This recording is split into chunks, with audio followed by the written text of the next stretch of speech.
Жолдасым енем екеумізді үйден қуып жіберді. Екі баланы алып ап таңғы сағат 6-та тұрыңдар тез машинаға мініңдер деп. Қайда апаратсың десем, үндемейді. Настроением жоқ, қайда апаратсың жаны, айтсайшы, не болып қалды десем, барған соң көресің дейді. Жарайды, мені не салып алды түсінікті деймін де, өзінің мамасын не үшін салып алды деп неше түрлі сұрақтар ойыма келіп, не ұйқым да қанбаған.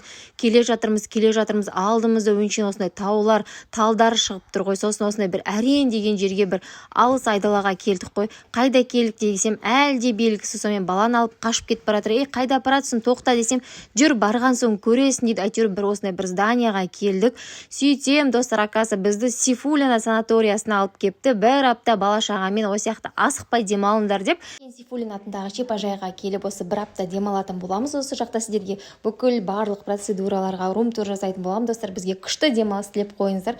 Қазір келе салып киімдеріміздің барлығын реттестіріп жатырық. Содан кейін столовыйға барып жақсылап тамағымызды ішетін боламыз. Ішінде толған осындай қолөнердің түрі көп екен. Асықпай сіздерге көрсететін боламын.